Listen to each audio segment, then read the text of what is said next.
Hey everybody, AskPat13 here. Welcome back to another RLCS News Flash. Sorry to have one so soon, but there's a lot has happened in the last couple of days in the RLCS. First, we're going to talk about a coaching change at FaZe Clan. Then we're going to follow it up with all the day one results from the RLCS Worlds Wildcard. Worlds has started, so spoiler alerts there if you're watching Worlds separately. And then lastly, we're going to talk about Gamers First, otherwise known as G1, because that org is having financial problems. So first up, let's talk about FaZe Clan. Now, Roll Dizz has been coach with FaZe Clan for a year. He started in August of 2022, and it's kind of a surprise to see him go, but especially to see him go before Worlds. But apparently the team wanted a change, and now there was a about 18-minute long video that Roll Dizz posted where he described this change in detail, like a lot of pretty in-depth behind-the-scenes information, more than a coach would usually go into. He took some of the blame, but he also blamed some of the players for having low motivation, very low hours, and he talked a lot. He took the video down for reasons unknown. Perhaps he was advised to by people around him, but I believe he still stands by a lot of what he said. And if you do want to see the video, there are a lot of mirrors of it. People took copies of it, downloaded it, re-uploaded it. So if you look around, you can find it either on YouTube or on the subreddit, on the esports subreddit. So if you want to look into that, you can, to see more of his perspective. He really did go deep in depth, so he explains everything from his perspective. Next up, part of this, I should say, is that FaZe did announce their replacement coach at Chrome, which is actually a really good pickup. I think when I heard they were kicking Roll Dizz, I was really worried for them. But the fact that they actually did get a real coach replacement is a good sign. Like, this is a legitimate coach. He coached Space Station for a very long time, like 2 or 3 years. So he's coached with Sypical. He coached Sypical before, so he knows one of the FaZe players. And it should help. I don't know. I'm sure there's still going to be turmoil. Changing coaches so close to Worlds is not going to be a good sign. But they do have a legitimate coach, which I'm sure will be a big help at Worlds. Yep, that's pretty much all there. I wish them all luck, including Roll Dizz. We'll see what he does next. He's obviously one of the hosts of First Touch podcast, and he will continue, I'm assuming, to work with that, with Psionics on that. So we'll see where he goes. All right. Next up, let's just talk about all the wildcard results. I won't go into too in-depth, but we'll run through these series. First up, Twisted Minds Kansas City Pioneers. This was a 4-1, pretty much what I expected. When I did predictions, I forgot to do best of sevens, so I don't have series scores to compare to, but this was my predicted outcome, that Twisted Minds won, and it's about what I would have said on series score. Yep, KCP looked a little poor. Twisted Minds looked about where I expected. They're playing well. Especially SMW surprised me. I think SMW was the standout on Twisted Minds. Next up, Complexity Valiant. Pretty much as you'd expect. A solid sweep. Valiant had some closer games than you would expect. I mean, 2-goal games was better than I expected in a couple games. And it wasn't really like a blowout, but I mean, pretty much a blowout in terms of RLCS. Next up, we got Oxygen Power, a closer series, one of the closest of the day. There were no Game 7s, so pretty much the closest you could get, which sets up Power well in that 0-1 half of the side. And then Oxygen, they look decent. I think Power's a good team. They got taken to a lot of overtimes, 2 overtimes to be specific. Oxygen 1-1, Power 1-1, a lot of 1-goal games. And I think Oxygen were the better team, but this was pretty close. It really could have went to a Game 7. I think Oxygen were like clearly better, but one of the, if not the closest matchups. Next up, we got G2 Limitless. This one was even more lopsided than Valiant vs Complexity. It was pretty much a stomp. This is the only one I got to watch live during my lunch break today, and yeah, it was a stomp. I almost wished I could watch any other series. I'm glad G2 won. I was a fan of them a while back, and good to see them succeed, but no one likes a stomp, so it is what it is. Next up, we had Crew G1, and Crew won. I predicted this. I don't think it's that surprising, but it is one of the newer regions, like an expansion region against one of the NAEU. So EU team lost to South America. I don't think it's that surprising nowadays, especially with all the problems G1 has had. And as I'll get into, now there's even more we know with some news that came out. So not too much of a surprise there. But yeah, still 4-1. Very good for Crew. Next up was Moist Gladiators, and this one was pretty much a stomp aside from the last game. There was another 1-goal game thrown in there, not a complete stomp, but you know, Moist looking solid. The last game did go to a pretty dicey overtime. It felt like either team could have won, but Moist were clearly going to take home the series, so pretty solid gap there.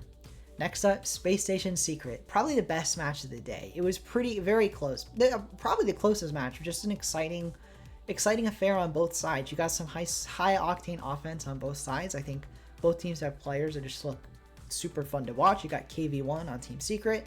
You got Hoxer, who was playing out of his mind on Space Station. I mean, everyone would have thought LJ would be the one to stand out. But for SSG, Hoxer just had this incredible series of events, especially in that last game, into Game 6, where they won the series. He got an incredible save that, hopefully I'll play it actually right now, but he got this incredible save where he was flying into the net and somehow guided the ball out instead of own goaling, and then scored the game-winning goal in overtime, in that same overtime. So incredible play, incredible series. This is the one to watch back if you're going to watch back one of these series after hearing this. I'm going to watch it back on stream anyway. And then next up, Falcons versus Elevate, another sweep. And although there were some close games, some 1-goal games, it was pretty solidly Falcons' favor. They looked the better team. So I predicted all of these outcomes correctly, all 8 in my prediction bracket. So for me, not really any upsets. But if there was an upset, it would probably be Crew over G1 or Twisted Minds over Kansas City Pioneers. There really weren't a lot of upsets. It was pretty much as expected. The toss-ups were a little less toss-up than I think more people would have had this as a toss-up and it was pretty one-sided. This would have been a toss-up, pretty one-sided, but you know, still pretty much as expected. So that's all we'll talk about that. Moving right along. Now we got G1, Gamers First. Now today it was announced via this tweet that I have up here. For anyone that doesn't know, By Mateos, I believe, is the manager for G1, not the coach. I'll double check that. But yeah, manager for G1, so he's, you know, scheduling scrims for the players, helping the players out, and yeah, they haven't been paid since March. All the players. I'm sure you were reading this as I'm speaking, but that is what By Mateos revealed, is that the org, G1, hasn't been paying their players since March. That is unacceptable. That just doesn't fly, and it's kind of wild they're still playing under G1 at all under those circumstances. I'm assuming it's because they don't want to be the ones that break contracts, but I feel like the org already has broke contract. Anyway, so that's just not good, but it gets worse because Gamers First, I mean, that's really bad, by the way. I don't want to undersell how bad that is. That's just unacceptable.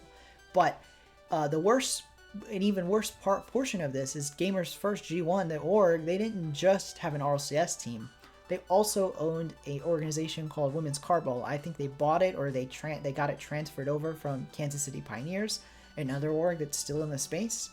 And it's a women's league for our Rocket League. So it's as professional as women's league gets in Rocket League, and it has a lot of, you know, big names orgs like Williams Resolve, who you may have heard of, orgs like Endpoint.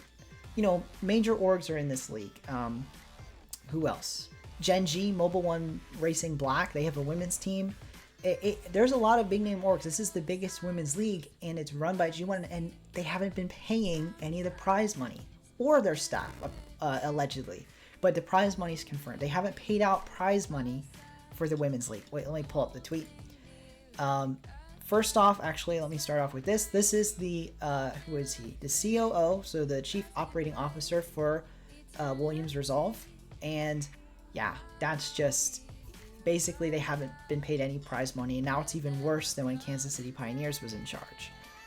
If anyone who doesn't know that story, basically Women's Carball just stopped getting payments on prize money under when Kansas City Pioneers owned them, that league.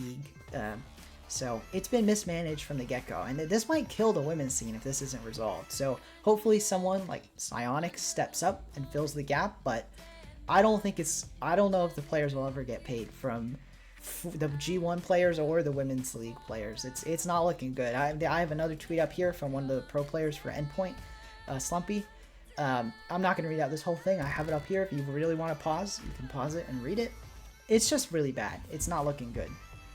And Slumpy reveals here that that she's heard it's basically like the same org. It's a transfer from KCP to G1. So I don't know what she's heard. Just does not sound good. It doesn't sound good. And what I wanted to bring, I know this is a news recap, so I'll keep it really short, my personal opinion, but there are orgs that do this the right way. When you run out of money, which happens, businesses can fail.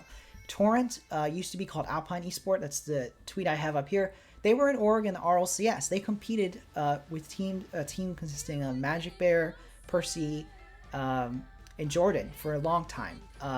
And they, pro RLCS org, and at some point they folded, but they didn't just fold after not paying their people for months on end. No.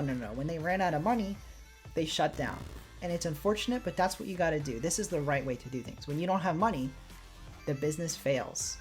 It seems like G1 is trying to continue operating a business with no money, which it just doesn't work. So, and I know that their investment model may differ drastically from an org like Torrent, but if your investment money is unreliable, you have no money. So we'll see what happens. I think Gamers First is going under though, so we'll see where that goes. Thanks everybody. I hope you enjoyed this news flash. Please like and subscribe if you did, and I'll see you guys in the next video.